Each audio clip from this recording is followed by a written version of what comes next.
The fantasy football edition of the Sports Gambling Podcast Network is brought to you by Game Time. Snag the tickets without the stress. Use promo code SGPN on your first purchase to save $20. Download the Game Time app and use promo code SGPN. We're also brought to you by Underdog Fantasy. Play the underdog, pick them in college or NFL, and win up to 20 times your action in one game. Plus, every Sunday, they're giving away $100,000 too. Use promo code SGPN at Underdog Fantasy for a 100% deposit bonus up to $500.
Hello, everyone, and welcome to the SGPN Fantasy Football Podcast.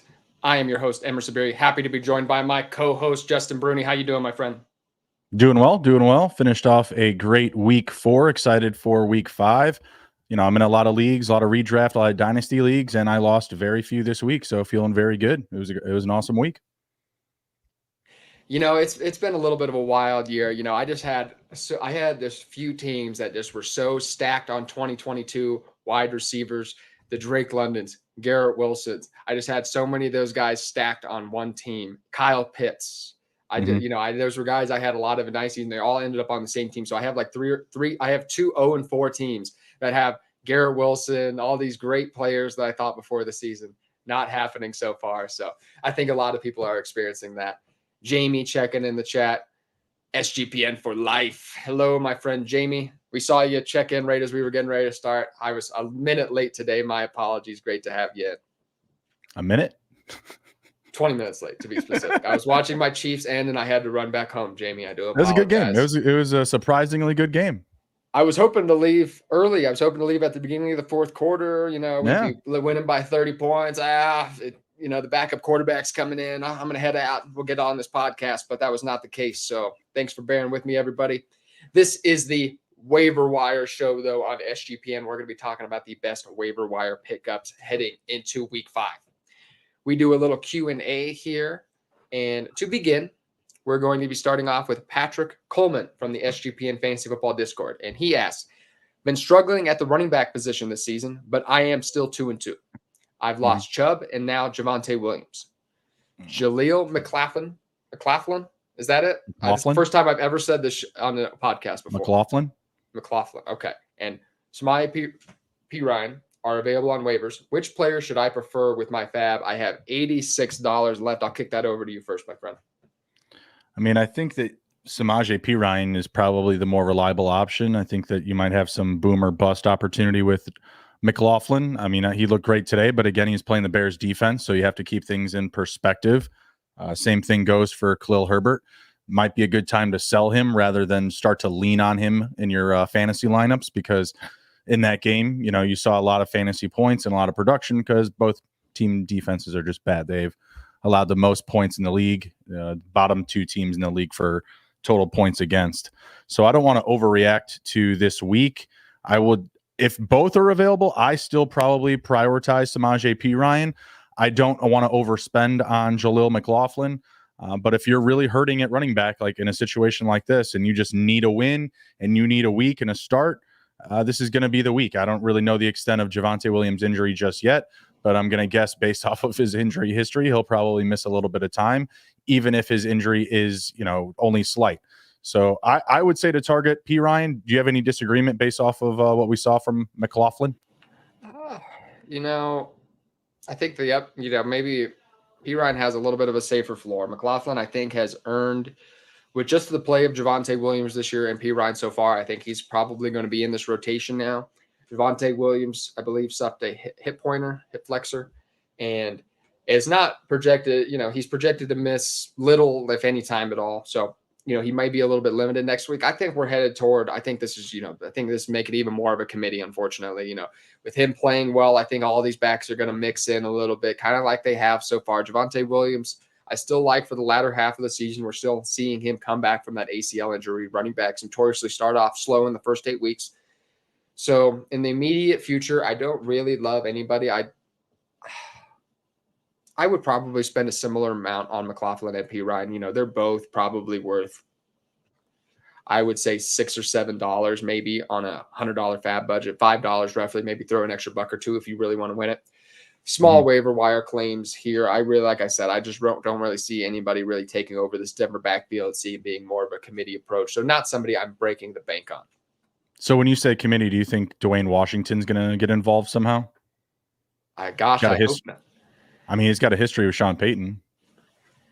That he does. We don't know for certain how that's going to shake out. But like I said, just seeing how Sean Payton's operated before, seeing how these running backs have performed so far, nobody really taking a commanding lead in this backfield so far. Like I said, I see this being a committee, and, McLaughlin, Washington, probably similar talents. They could be successful in the right situation. So like I said, waiver wire targets, but not waiver wire busters this week. Moving on here to our second question. That is from Steve Williams on Facebook. He asked, I'm looking to drop A.J. Dillon for Curtis Samuel. Is that a good move? Both players have good matchups next week. Samuel gets Chicago and Dillon gets the Raiders. What are your thoughts, Justin? I mean, it depends on what you need. If you're filling in for a flex, I could see that being okay. I think Curtis Samuel's getting decent amount of volume. He does get to play the Bears this week on Thursday Night Football. That's going to be another good opportunity for offense on both sides. Probably less so for the Bears. The Commanders' defense has been pretty good at times, but across 4 quarters, it's definitely had its issues. You saw them play well at parts of the game against the Eagles. I think, putting that matchup together, you probably favor, like I said, the Commanders a little bit more so. So I would be good with that. Even when Aaron Jones hasn't been there, A.J. Dillon hasn't been playing well. So that's why I'm okay making the move.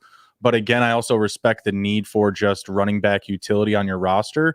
And, a couple of weeks down the road, you may see yourself in a position where you actually need A.J. Dillon and not Curtis Samuel. But if you need it for this week, if you're 1-3, or, you're sitting behind a winning record, or 2-2, something like that, by all means, make the move. What do you think?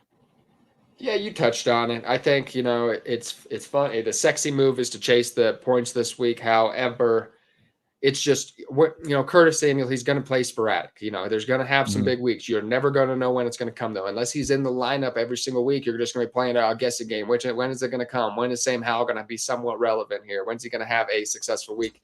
And like I said, it might come against Philadelphia, someone we don't expect really. So I just think, if you have Curtis Samuel, you're just going to be frustrated with him because, you're going to play him the next week after a big game. He's going to dud. You're going to put him back on the bench. Then he's going to have a big game again. So that's always a little bit frustrating for me. So despite the fact that he's coming off a big week, I am still holding on A.J. Dillon. I like to hold any number 2 running backs in the NFL. That's just what I like to hold on to him, especially, in some decent offensive situations. A.J. Dillon's absolutely been terrible this year. I don't have any metrics to suggest that he's going to turn this around either, but any starting running back is really, if you have multiple flex positions, almost any starting running back every single week is usually worth putting in the lineup. So I'm holding on to A.J. Dillon there, but, if you're desperate, you need a wide receiver, you're a must-have wide receiver, thin waiver wires, you don't have anybody else. I don't hate dropping A.J. Dillon. I don't think you're going to be losing out, but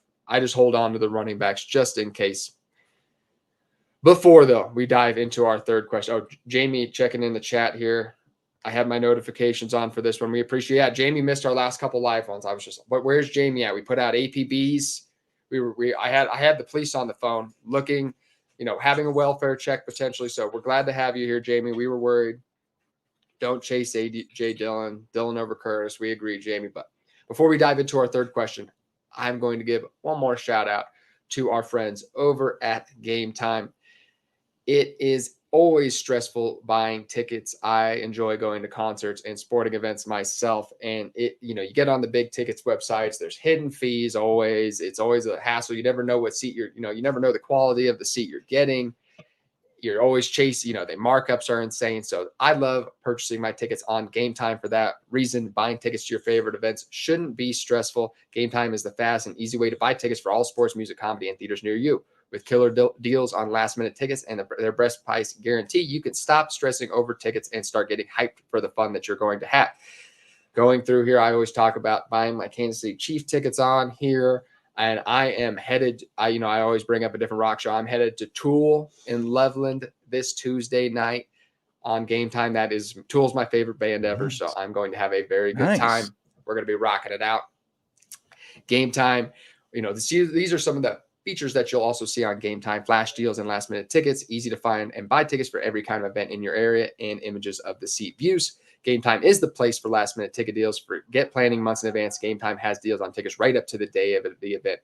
And the Game Time guarantee means you'll always get the best price. If you find tickets in the same section and row for less, Game Time will credit you 100% of the difference. Buy tickets in a matter of seconds, 2 taps, and you're set. Tickets are sent directly to your phone, so you never have to dig through your email either. Snag tickets without the stress with Game Time. Download the Game Time app, create an account, and use code SGPN for $20 off your first purchase. Terms apply. Again, create an account and redeem code SGPN for $20 off. Download Game Time today. Last-minute tickets, lowest price guarantee. Yes, very excited for the Tool show coming up.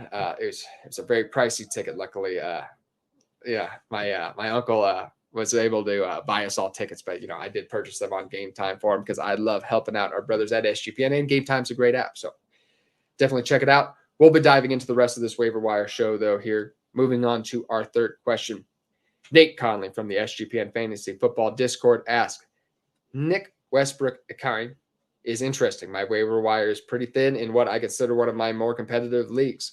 Looking to drop Claypool for NWI. I hear that Claypool is on the move, and that interests me to hold on to him. What do you think of the move, and what should I spend on NWI? I'll tell you, the coolest thing about him is that abbreviation that you just came up with, NWI, because that Tennessee Titans passing attack is non-existent. It's horrible. I get it. Like, he had one good week, but my God, are you going to chase those points every single week? You're not going to start him. I mean, Chase Claypool. I mean, it sounds like you're in a deep league already. Chase Claypool is on the waiver wire on your team still. So, $1 free. I wouldn't spend any money on picking him up. Maybe $1 if you really need it. If the waiver wires are actually super thin, there's just nobody ever available. Maybe throw $1 or $2 on him. But no, he's not a priority for me. How about for you, Justin? He does have touchdowns in back-to-back starts. I'll give him that. But I think because of that, we missed the train. You missed it. I think you hit it on the head. Like, you're just not going to be able to expect this week in and week out. DeAndre Hopkins is going to have to score a touchdown eventually. Chig will score a touchdown eventually. Treylon Burks will get back into the mix. Obviously Derrick Henry has a huge share of the offense. I think, this is really just chasing the previous week's points. I do like the idea of stashing him. I mean, he does have a rapport with Tannehill, and outside of Hopkins and Burks, obviously it's really thin, but like you had said, the passing volume isn't there. So be cheap about it. I think Chase Claypool being on the move is something interesting. I could see him. I don't see him going to necessarily a contender, but I think if he goes to, say, like the Cardinals, I don't know, maybe that would be better for him, at least getting playing time. I'm not sure. Oh, man, Claypool's one of those guys who's worn his welcome everywhere. I can't think of a format that he, deep dynasty rosters is where Claypool deserves to be rostered. Redraft leagues, you can put that man on the waiver wire because he's toast. He just off the, just on the field concern. If he had that play with the Pittsburgh Steelers, he's showboating when they're trying to get the ball back to the line of scrimmage, rattled the coaching staff there, making noise in Chicago as well, getting in the news for the wrong reasons. That's usually Chase Claypool. So I would certainly drop Claypool for NWI, but just not expecting a lot from him either.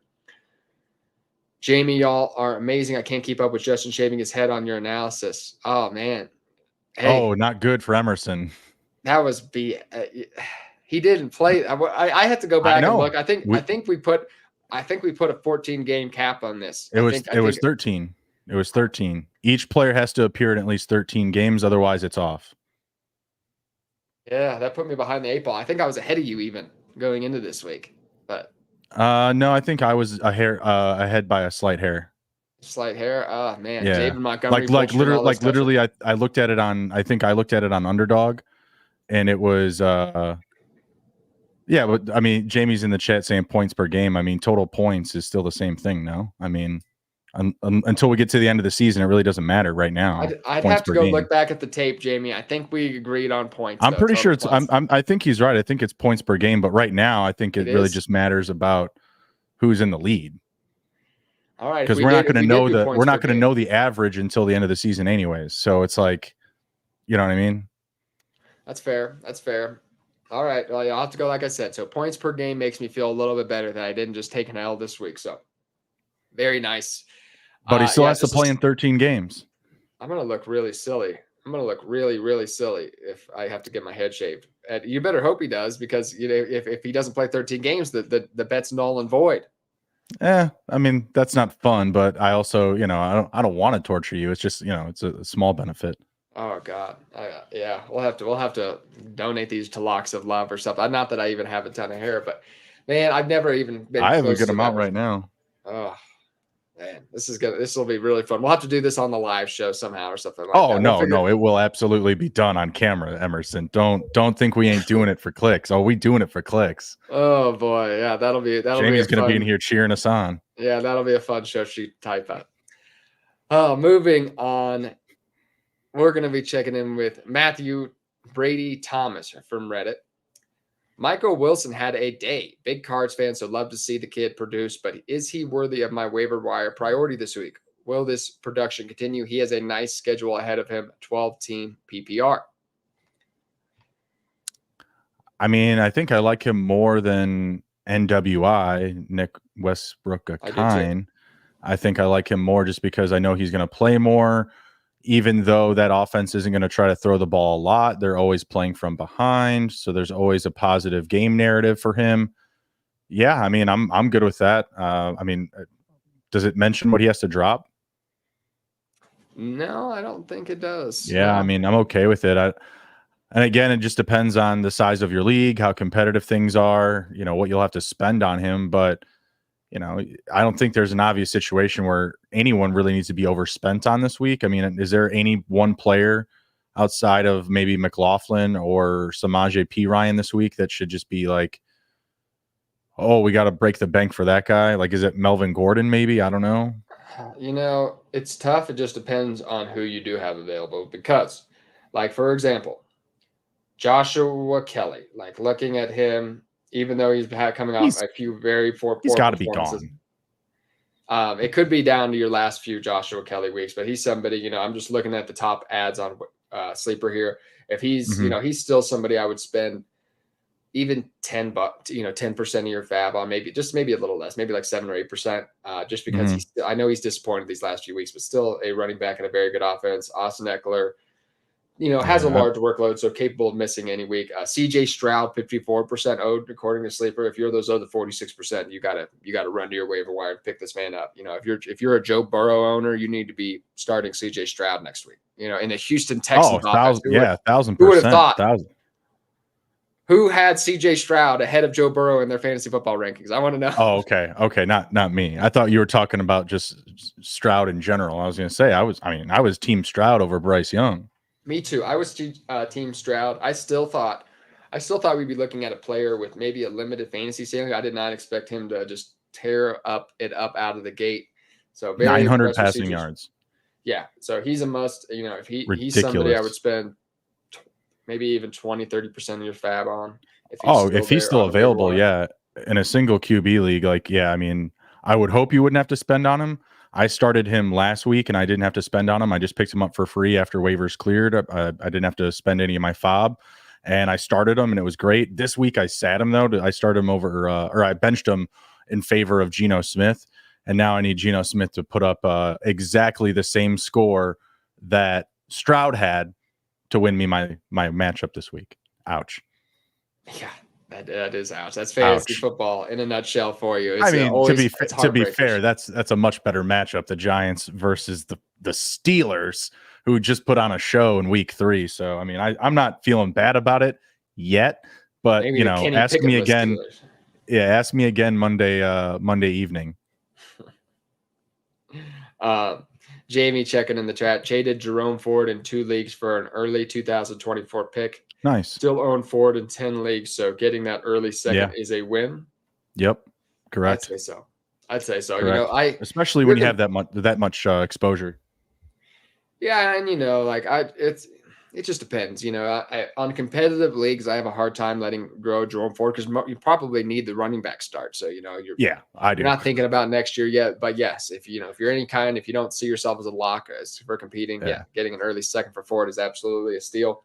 We'll get back to Michael Wilson in one moment. Just going to go through some of these real easy ads, in my opinion, that Jamie was talking about. Jameson Williams, 53% owned. He's somebody. I'd see somebody I would spend. We said this last 10%. Week. We said last week there was a question last week from a listener who has said, "Hey, is now too soon? So now's the time. We're decided." I mean, I would be. Yeah, I'd be picking him up. I would drop 10%. Man, well, what are we doing? We should have told that person last week to just buy him for 0%. What are we doing here? Did I say wait a week? I thought did I say wait a week? I thought I think we both agreed to wait a week, but it just seems like we're just it's counterintuitive. I don't know what we were thinking. I should have just bought him for free last week. If I know me, I probably caveated myself with saying if you have the room, add Jameson Williams, but you can wait a week. That sounds like what I would have said. But Jameson Williams. Yeah, we like to think that. If he is sitting there on your waivers, I know that's what I said. 10% is what I'd be willing to spend. Jake Ferguson, another guy, 7, maybe 8%. Yeah. Romeo Dubs, I would throw I'd be willing to throw 20 or 30%. What do you think? That Packers receiving group just scares me, though. I mean, Jordan Love is better than advertised. I mean, I gotta die on that hill for sure. A buried atop Jordan Love mountain. Man, I don't want to I really don't want to overinvest in that group because I still think it's going to be volatile from week to week.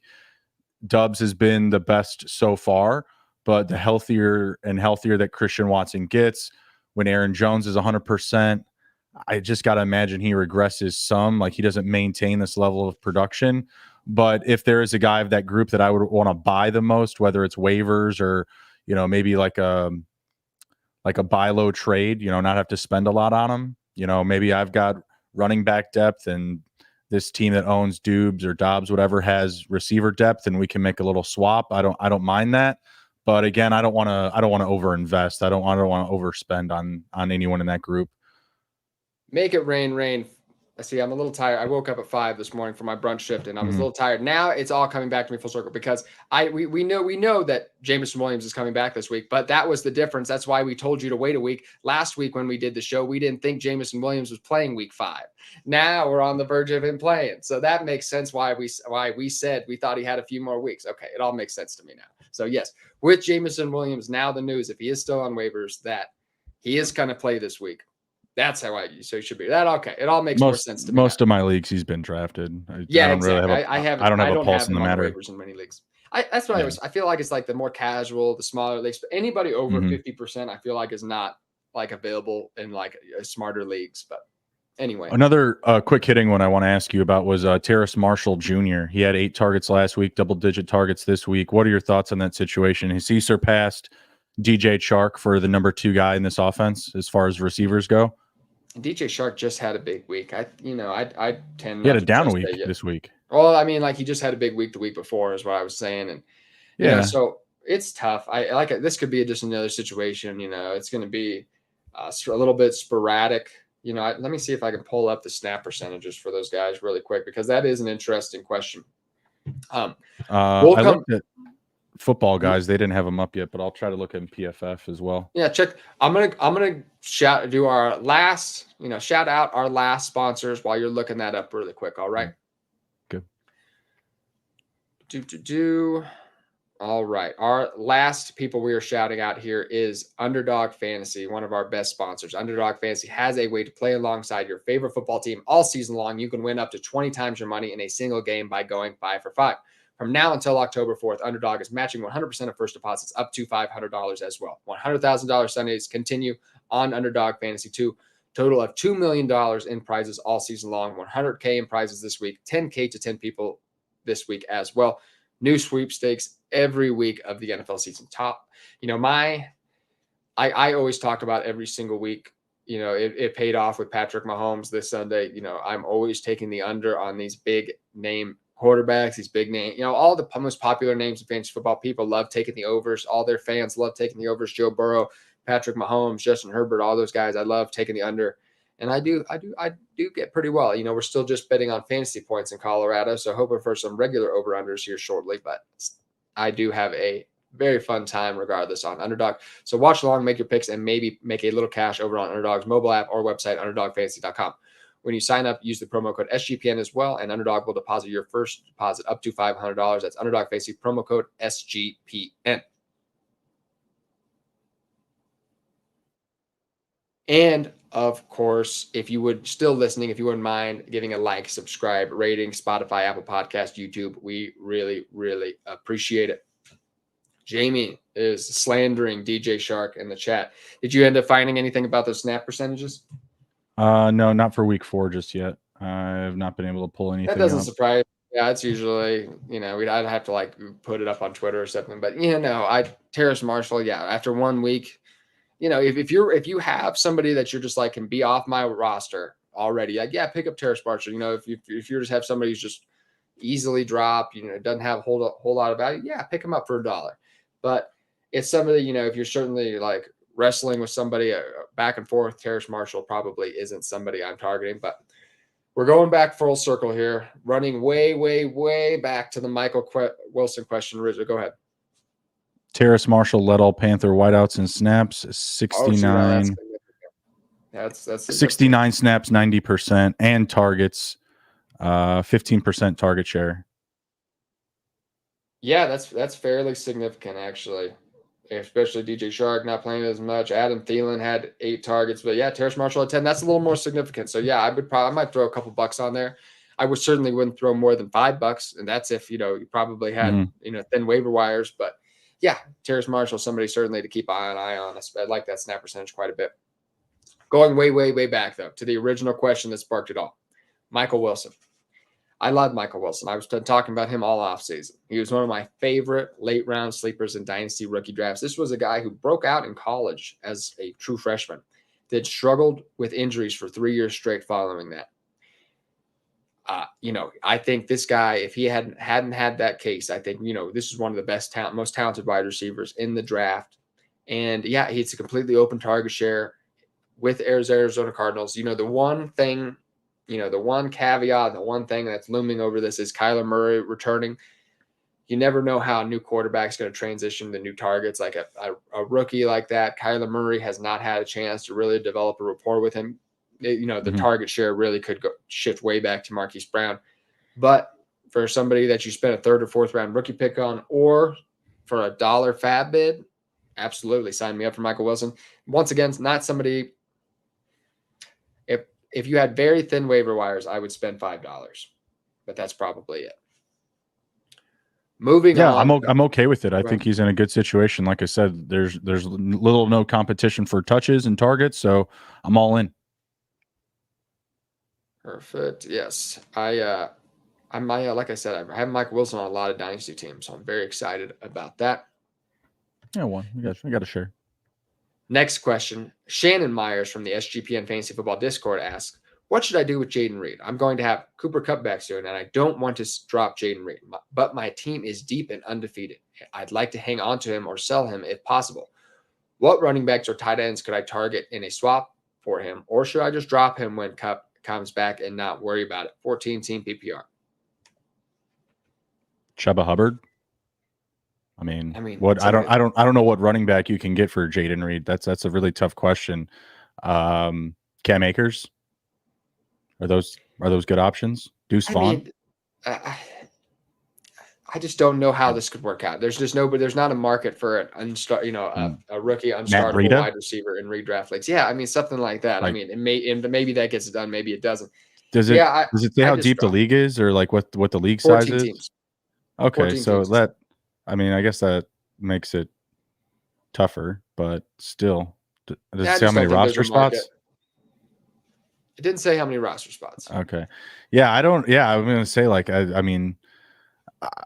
Again, I'm not interested in this group, to be perfectly honest. I think Dubes is probably in the best situation here, just being close with Jordan Love, having another year with him. Christian Watson, again, was just so much better still with Aaron Rodgers. I know we saw him catch a touchdown, but, far less volume, not going to finish with the stats that people were predicting for him. Certainly not going to live out his, wide receiver 20, 21, 22 preseason ranking or anything like that.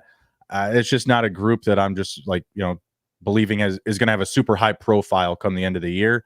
I would be okay dropping him. I think you're overthinking it. That's what I think. I mean, yeah, you should be super grateful Cooper Kupp's coming back soon. That's what I think. I like Jaden Reed. He wouldn't, if I'm dropping players, I'd consider, if you have somebody else you're thinking about, definitely double check. But yeah, I'm not afraid to drop him either. This is a guy who's clearly behind Romeo Doubs, and Christian Watson still nursing back to health, clearly not 100%, which may not happen for the next couple of weeks. So Jaden Reed, though, is probably going to have a big week, then going to have a couple slower weeks, big week here. Like another player we've talked about a lot on the show, just you'll never know when to start him. And that's with a lot of these wide receivers. You can get Hunter Renfrow and Dwayne Washington. They're on the table. I think I might prefer Jaden Reed in that scenario. Braxton Berrios. Oh, boy. Yeah, go ahead and keep Jaden Reed for those questions. But, yeah, Jaden Reed, I really like the talent, though, and I prefer the prospect a lot more than Romeo Doubs. I know he's on a hot streak. He has the rapport with Jordan Love at the moment. But long-term, they're pretty even for me at the moment with him emerging here. And it's easy to come up in those. But, yeah, I'm still trying to hold him in my deeper redraft leagues. Jamie's asking, before we jump in here, Jamie is asking, where's Laviska Shark? On benches, I'm a CU fan. I love Laviska as much as anybody, but definitely just a gadget player.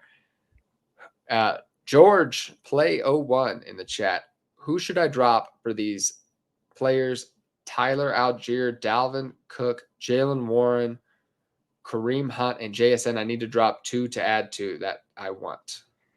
Dalvin Cook and Kareem Hunt. I'm holding JSN until probably the end of the season. I don't even care, because I just feel like if any of those guys get hurt, Lockett or Metcalf, he's going to have a significant bump in opportunity. I'm holding JSN at all costs. I just think he can't take off because, again, there's just roadblocks ahead of him. Ken Walker, Lockett, Metcalf. One injury, whether it's a running back or a receiver, he'll have a much bigger role. Cook should be treated just like Ezekiel Elliott at this point, so you can drop him and you can drop Kareem Hunt. Yeah, holding JSN, holding Jalen Warren. Mm-hmm. What does Jamie say? My brain's going slow today. Like, where is he going with this? I'll give you 67 camp. What is he referencing? I have no idea. I don't know. I'll give you 66 cents for your dollar. What are you saying, Jamie? Okay, we don't understand. My brain's working slow. You got to explain stuff to me today, Jamie. I need another cup of coffee, but it's 10:30 at night where I'm at. It's 12:30 where Justin is, and I'll be up the entire night. So we'll wait on some clarification, Jamie. Moving on here. Rick from the University of Ohio asks, trade question. Dameon Pierce is eating a hole in my lineup. What receivers are worthy of a fair swap for him? I know I won't hit a home run, but at least somebody with more weekly upside. What's your thoughts? Calvin Ridley. Is that a good answer? Do you think that's a fair trade? No, I don't think anybody is going to take Dameon Pierce for Calvin Ridley. No way. The Calvin Ridley owner was too bought in going into the season to be deterred by a bad few weeks, I think. I guess. I mean, his ADP was higher than Christian Kirk, so I mean, you had to take a stand. I think you did. It got high. It got high. There was he was going in the second round of underdog drafts. They want a receiver. They want a receiver. Is that what he said? What receivers are worthy of a fair swap for him? Yes. Okay. Nico Collins, same team. That's no same way. Team swap. No way. Come on. I don't know. Give something that's going to get done. I'm gonna give me something here. Throw me a lifeboat. These open-ended questions are always really tough when they don't give you something specific. So what always helps me is I go over to the Fantasy Pros like rankings really quick. And yeah, we'll just go down the list here. I'll probably pop over to probably the wide receiver 30 to 40 range here. And then I'm just going to go down here and we'll see what we can find here. All right. So we're looking at what I'm trying to, I'm already a wide receiver like 38 before I think you're even getting into players that you're going to consider. Throw me some names. Would you prefer Jordan Addison or Dameon Pierce? Dameon Pierce, just out of the position utility. Yeah, see, me, I'm a running back guy, and I would still probably take Jordan Addison there. I still think that Pierce is going to have a good finish to the season, and that's why I think those other guys were worthy of a swap. But what else you got? So no to Jordan Addison. Oh, okay. Jamie's talking trades, breaking down dollar, trades into $1 and everything like that. You're talking crazy, Jamie. Okay. We love you though. I'll buy that for $1. RoboCop? Anyone? No? All right. It's been a while. Since I've seen that one. It's been a while. What happened? Did your ball drop off? You were waiting to use that. I think that's like the cutoff for me. Like wide receiver 38, and I'm looking at Jordan Addison. And then after that is when I want Dameon Pierce. Dameon Pierce over Cortland Sutton. Dameon Pierce over Jackson Smith and Jigba. Dameon Pierce over Brooks. Cortland Sutton's been a touchdown machine, pal. He's been good these recent weeks. Marvin Mims still leads the Denver Broncos in receiving yards despite running 30 routes. Well, he's awesome. He's awesome. Didn't he also return a touchdown? Didn't he also return a kick for a touchdown? Did he? He might have. Yeah, he's great. Yeah, Marvin Mims is awesome. You need to get him the ball more. But Cortland Sutton keeps scoring touchdowns. I don't get it. Cortland Sutton, he's a big target. It makes sense to me. I'm just still waiting for my Jerry Jeudy breakout. I'm just putting the clown, starting Jerry Jeudy, telling everybody start Jerry Jeudy every week, putting on the clown makeup. You know what I mean? Just same thing, starting Kyle Pitts and Jerry Jeudy every week. Beautiful. No, that's the starting Kyle Pitts still, yeah. Or starting Hunter Henry over him. I think, didn't you ask that this week on Twitter? I was saying putting Kyle Pitts in my lineups over Hunter Henry this week, and I did the clown putting face on his mask crying. You know what I mean? That's me because exactly. I'm just glutting for punishment. I just like the pain. I just want to be. I'm just gonna go down with the ship, I guess. I tweeted also. I had to look up the name. Gosh darn it! It's not gonna deliver as well. I looked up. Have you seen Perfect Storm? I was like, I'm George Clooney, and I found the name of the ship on Perfect Storm, and this is my something Gale. I was like, I'm going down with Kyle Pitts. I'm far too invested, so I think that I better just go down with the ship at this point. I was thinking more of that song. Do you want to hurt me? That's Arthur Smith. Yeah, I was happy to see him get pounded this morning. It's so all these people he wins football games. Great. He's going to beat bottom. He's going to beat the bottom 10 teams in the NFL with that kind of style of football. And it's not competitive. This is not how you win in today's NFL. You're never, ever going to even be on the same stratosphere as any of the better teams in football playing this kind of scheme where you're completely phasing out Drake London, Kyle Pitts, Tyler Algier, freaking Jonnu Smith getting stained. It's silly. What? It's silly. Yeah, Jamie, I want to cry too, Jamie. It's silly what Arthur Smith is doing. He's cratering the fantasy value. Oh my God, it makes me sick. Okay, but this is the waiver wire show, so we'll save that for a little bit later on in the week. Moving on, getting down to our last few questions here. Can I drop cheering rivalry heights from Reddit asks, can I drop Roshan for McLaughlin? A lot of hype from everyone on Row, but the numbers ain't there. Oh, Jamie, it doesn't seem risky. Am I missing something, or is this an easy move? Jamie, type up your retort in the chat. Justin, what are you doing there? That sounds like you're filling a bench position. I mean, are you starting Roshan in many leagues? No. Nope. Yeah, I mean, you're swapping a bench spot, so as long as this isn't Dynasty, I'm okay with it. I mean, Jamie says no. Oh, I mean, God, Jamie, I was afraid of this before the season. I don't know what to expect from the Bears going forward. Again, they just lost to the team that had 70 points scored on them last week, and we lost. We were up 28-0, 28-7. Are you kidding me? I mean, I don't know. Jamie, you can't keep starting Roshan Johnson. I'm starting him in every league. Cannot do Jamie. Stop starting Roshan Johnson. Stop it. Stop it, Bold Jamie. move. I know you're in it, Jamie, but you have to stop. I love Roshan Johnson. But what I thought before the season was coming a little bit to fruition is that every fantasy analyst loved Roshan Johnson. It caused they still do. It caused him to be a little overdrafted, especially with Khalil Herbert being the incumbent.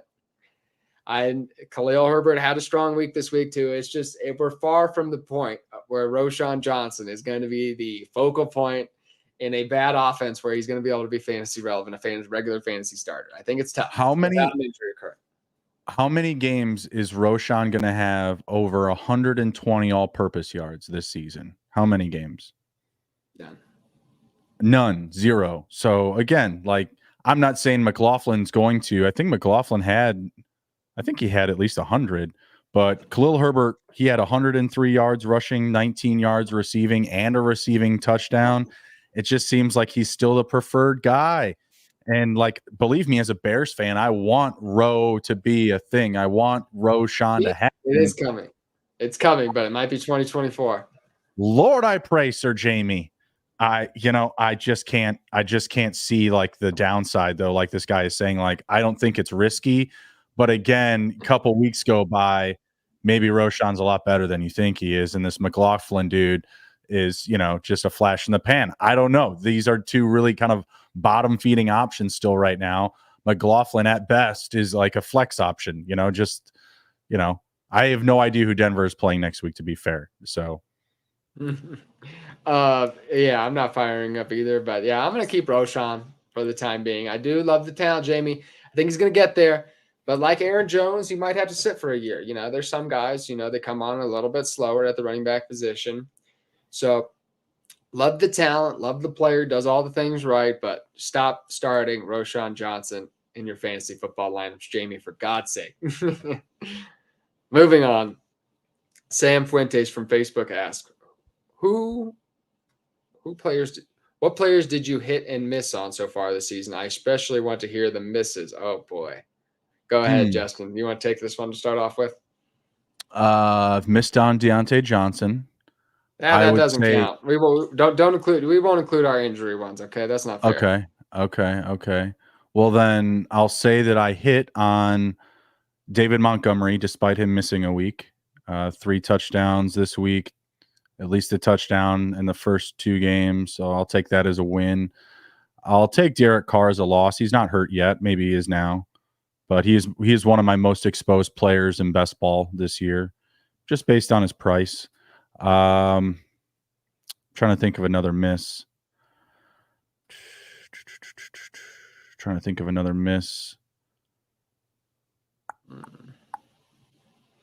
Deontay Johnson's really hurting me. I'm just saying, like, it's not a good situation. So I mean, it's a bad pick. I drafted him a lot. So. Gosh. Aaron Rodgers, again, that's an injury, but I drafted a lot of Aaron Rodgers, especially in best ball. So, like, to me, I do look at those as misses. Like, I drafted too much of somebody, that did get hurt. And Najee Harris, he hasn't gotten hurt, and he's playing not very good. He played better today. That's where I was headed. That was my first one. I was actually I know they had there was a lot of fantasy analysts against Najee Harris this year, and I was actually pushing back on that. I thought Najee Harris didn't get a fair rap the first couple of years. I still don't think he is. I think this offensive line is still bad. The offensive situation is terrible. The play calling's bad. Everything's bad. So I still don't think he's necessarily getting a fair shake, and he's not an explosive athlete. And so he's behind a bad offensive line. It's just, it's going to be tough for him. Jaylen Warren might be actually better for this situation because he's a little more explosive. He can make something happen behind this bad offensive line. So I think Najee Harris in the right situation can be a good NFL running back, but Pittsburgh is certainly not the case. A hit that I really love. I was so on Kenneth Walker this year. I was so on Kenneth Walker this year. I thought really good. Really good player though. I just feel like people were fading him because of Charbonnet. I don't think it was ever about Walker. Such a joke. I was just like, this, are you kidding me here? We saw this, what happened last year, the best rusher in college football just a couple years ago. Oh, Zach Charbonnet catching screen passes at UCLA was going to come in and take all this work from Kenneth Walker. Please. It's not even close. Zach Charbonnet did in week 3 did finally run more routes than Kenneth Walker. But Kenneth Walker's still running a day. It's still pretty even. So Kenneth Walker caught 3 passes for over 50 yards last week. I was told by fantasy analysts on Twitter that wasn't physically possible. I didn't think that was ever going to happen. You railed me back in here. You pulling me back in from my Kenneth Walker rant, Justin? No. I was trying to tell Dr. Clutch to bring his question. Oh, gotcha. Yeah, absolutely, man. Bring that question on, brother. No, I thought you were trying to rail me in. I thought I can go on Kenneth Walker tangents for hours. So yes, that I was a big hit on that. One other big miss that I was definitely fading Calvin Ridley. That was a big one. I thought I was going to look really stupid after week 1, but that was one I felt pretty good on. Mike Evans is one sitting back there. I didn't hate Mike Evans. I was actually drafting Mike Evans at his ADP, but not nearly enough. Now looking back, it's just like Mike Evans was such a discount. I actually, both him and Godwin were, especially in best ball. So I was always getting at least one of them. Very few times did I draft them together. It wasn't a situation where I wanted CeeDee Lamb and Brandon Cooks. That's obviously not working out amazing, the Cooks side of things. But you know what I mean? When you're stacking some of these offenses, I never did that with those two, but I always made sure to leave with at least one of them because both of them were completely underpriced. It was fantastic. Yeah, I was on him at that wide receiver 30, but like I said, wish I would have drafted him even a bit more. I'll take another loss with Juju Smith-Schuster. He's playing like dog shit, just absolute dog poo. I drafted a fair amount of him. He's in my top 3 for most exposed receivers. And again, it really just came down to the price. He had that perception of being a number 1 guy in that offense. He's not. I don't know if there anyone that is, if it's Kendrick Bourne, if it's Hunter Henry, if it's Devontae Parker. I just think it's whoever's in the good graces of the Lord and his kingdom, Bill Belichick. I don't get it. It doesn't make sense to me. Juju Smith is, in my opinion, still a much better talent than some of these other guys receiver wise, but it's not working. So I'm gonna take a hurt in there, it looks like. But I like I said when we started this episode, I had a very good week 4. I doubled my advance rate this week, at least so far. We still have one more game left, but I went from I think 14 advance hits to 28. So feeling pretty good. Even if that deviates down to 25 or 26, I'll feel pretty good after this week. Man, looking up here, I was way too on Trey McBride. That was a bad one. Oh, same here, but I'm not really that worried about it. It was the last pick. It was the last one. Yeah, every time. But I still think that there's a reality where Zach Ertz is on his way out the door. I just can't see why at his age and his scope and skill and really just where he sits amongst tight ends in the league, he is being completely misused and mishandled by the Cardinals. I mean, they're getting him some love and some touches, but I just mean he's rotting away there, I should say. There's so many better situations he could be in with another team that's winning, that's making a playoff run. I really hope that he gets sold at the deadline. Trey McBride for me was always a stash for down the stretch of the season where he should have this team and that tight end target share to himself on a team that has been thrown to the tight end quite a bit. We'll do this listener question. We'll tackle one more waiver wire question. Justin does have a family. It's about 1 a.m. where he's at, so we got to let him go to bed here at some point for his job tomorrow. 1 and 3 so far, Dr. Church says. Fields, Bijan, Pollard, Mostert, Pierce, Javonte Williams, Charbonnet, Higgins, Pickens, D-Hop, Dotson, Addison, Elijah Moore, Laporta is my roster. No real wide receiver 1 or real wide receiver 2. So you're looking for some advice, huh? Okay. Looking it over. Go ahead. I mean, I just think that he has some guys he can move at running back for sure. Yeah. I mean, you have a lot of running backs. It's just who are you going to sell hot at this point? Raheem Mostert. We were wrong last week. It was Devon Achane this week, or Achane, I guess is the No. We were not wrong. No. Don't throw me into that. Did you say? Don't were don't you throw me into that. Achane You said to spend everything on Mostert, sir. You said spend everything on Mostert. I said spend everything on Achane too. I said spend like 70 or 80%. The question last week was Achane or Mostert because somehow they were available in someone's like same league. And you said Mostert. You got to spend it all on Mostert. You got to spend it all on Mostert. I was wrong. I will say this. Achane was a sit candidate for me this week. I will say that. And that was just because I didn't think he could do it again. He had like 4 carries for 18 yards and 2 touchdowns to start the game. I mean, that's pretty nice. That's a good situation to fall into. Again, I don't know if I can expect it to happen again. But I would still, in this situation, want to sell Mostert.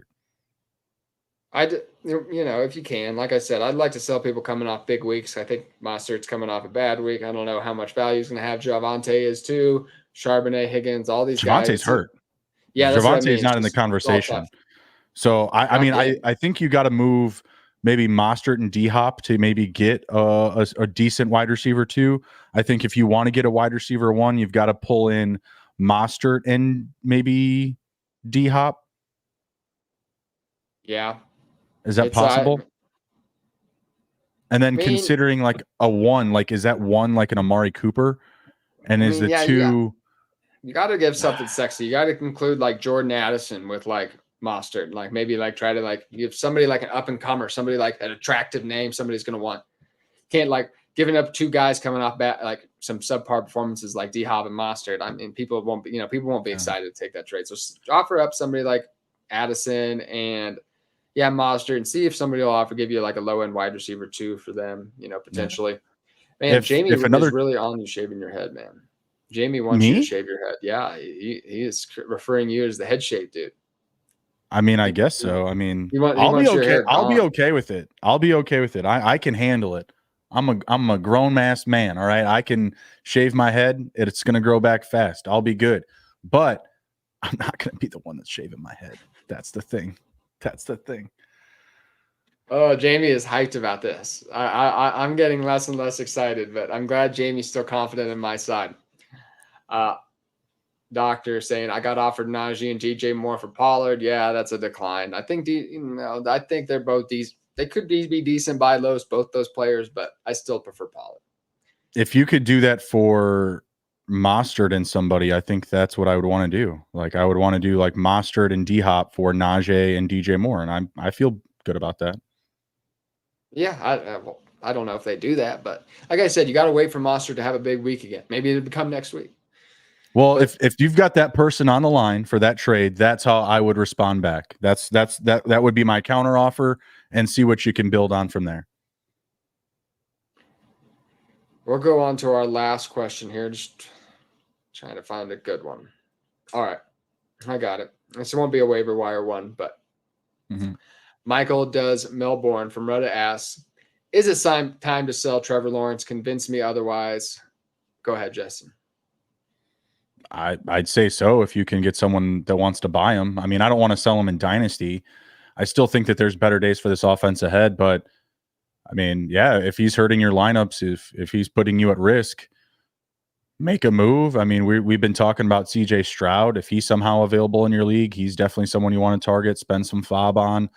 I mean, I'm not trying to run after Baker Mayfield this week. Again, I think he's, kind of a boomer bust candidate, but typically in most like single quarterback leagues, like you can play the waiver wire. Like, again, I'm not telling you to replace him with Aiden O'Connell by any instance, but I do think that there's probably a move that you can make. And typically, again, in a single QB league, if there's a team that has an extra guy or has 2 extra guys, if they somehow drafted or are holding 3 quarterbacks, you probably wouldn't have to spend much to get one. A bench player probably does get a trade done if you have some extra depth. So I would just look to maybe, move him and upgrade someone that you're a little bit higher on. Again, you're not looking to go after, Bryce Young or Sam Howell right now, or Desmond Ridder or Taylor Heineke, whoever is going to be the quarterback of the Falcons.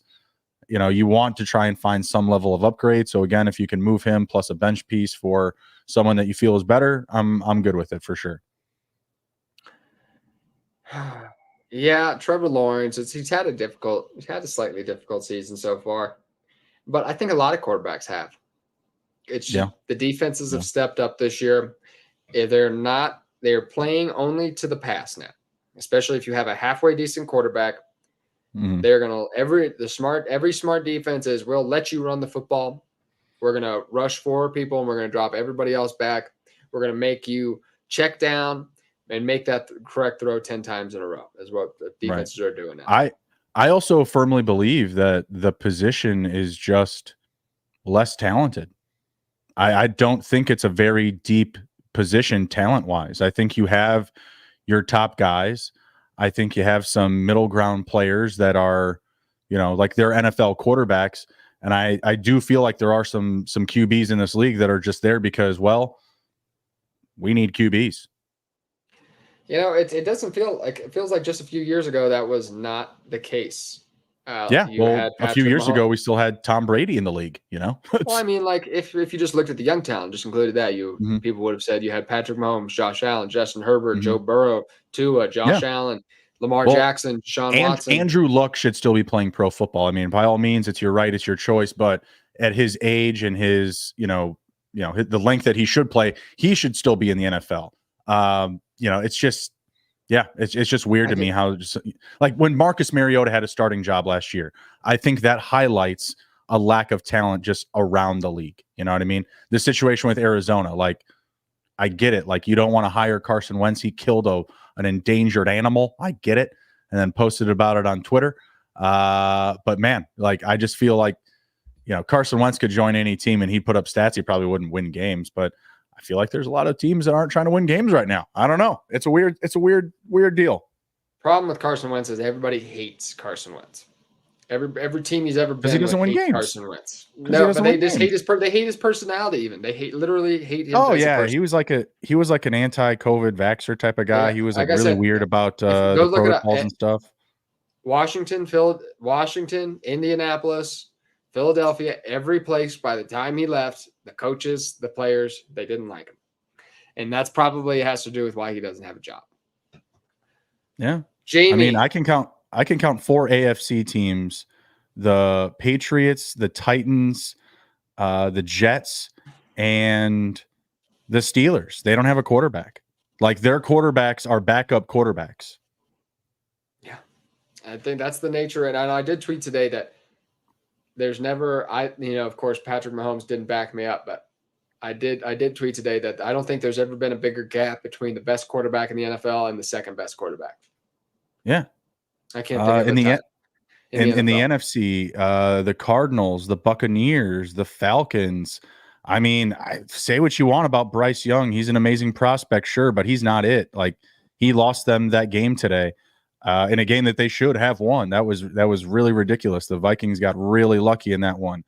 Man, I don't want to say the Bears, but Justin Fields and the Bears have lost a historic, I think it's like 12 or 13 plus games in a row now.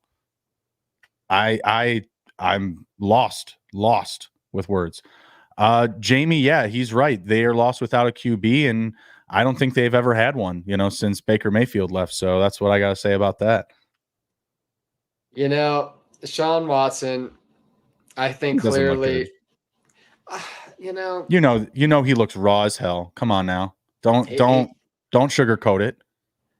What I think has to do with it, I think that he doesn't take hits very well anymore. And that could have something to do with not playing for 2 years.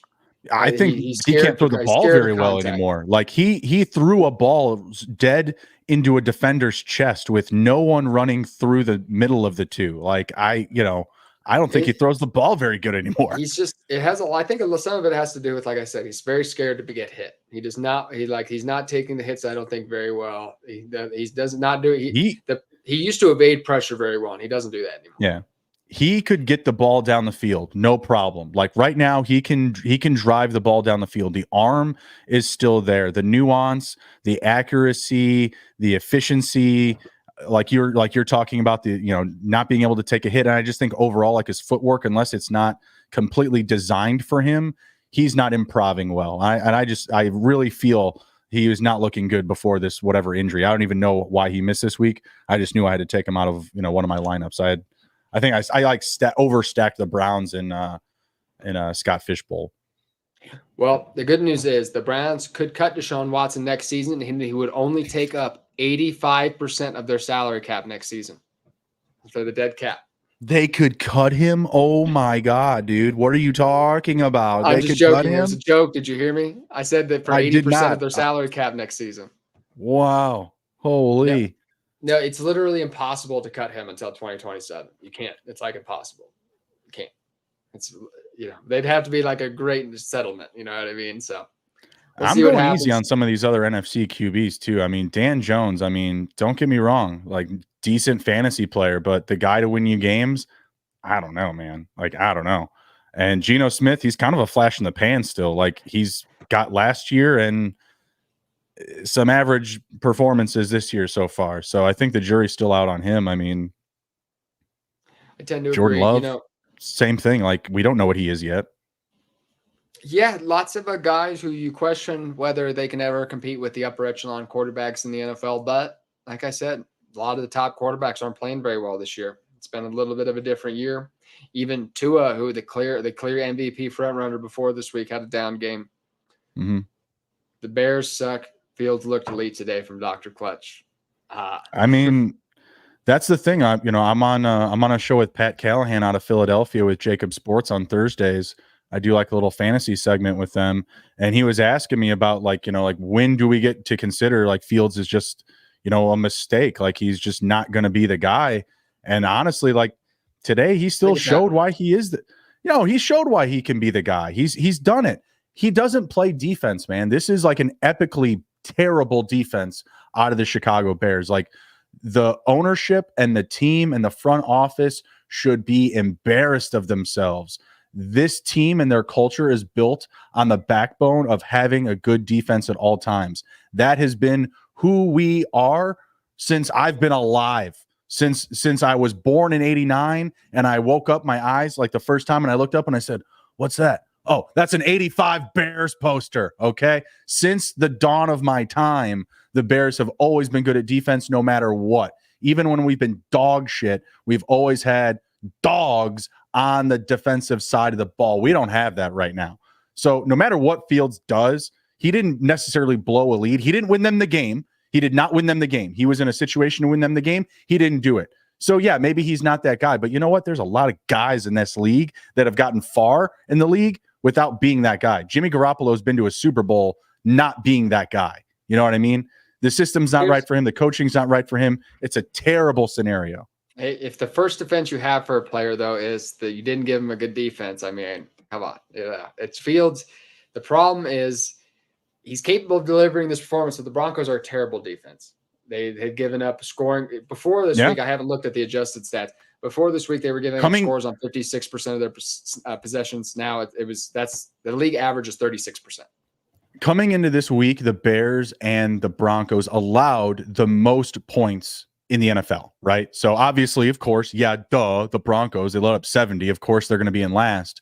But the team right ahead of them was the Chicago Bears, who also got shit-hossed by the Kansas City Chiefs last week. And now it happened again. So what, the Chiefs scored 35 plus, 40 plus last week, right?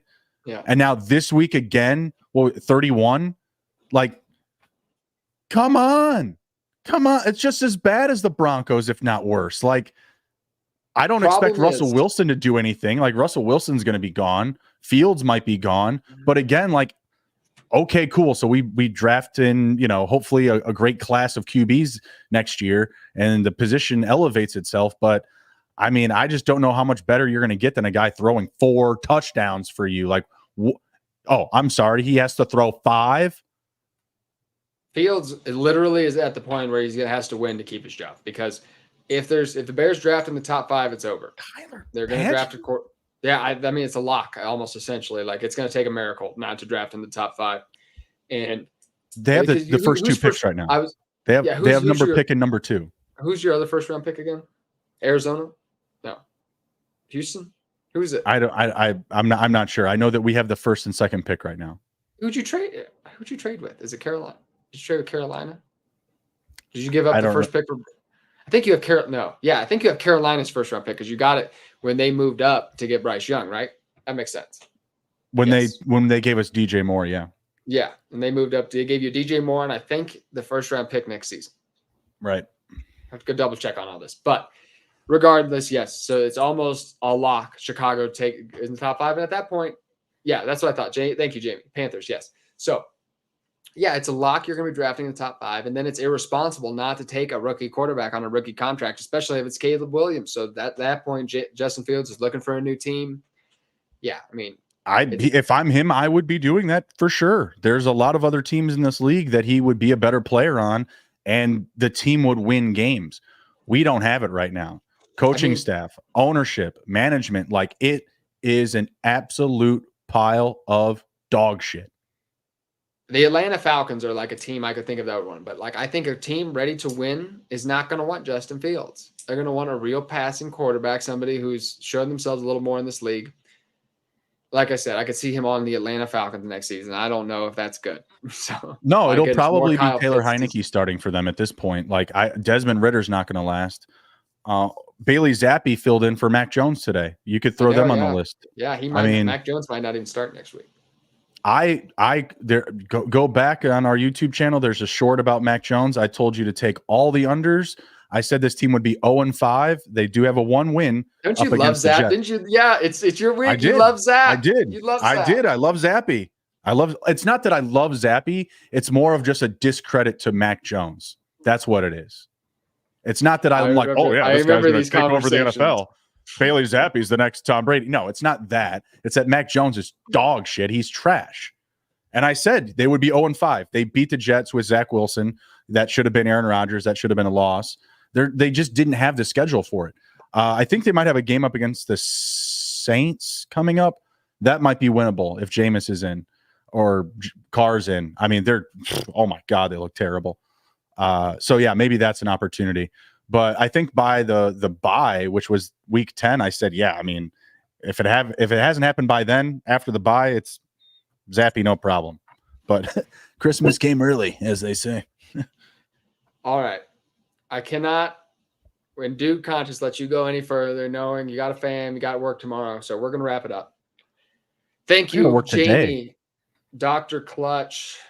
Who else came into today? Smokey the Cat. Everybody, we really appreciate you checking in the live chat. George Play.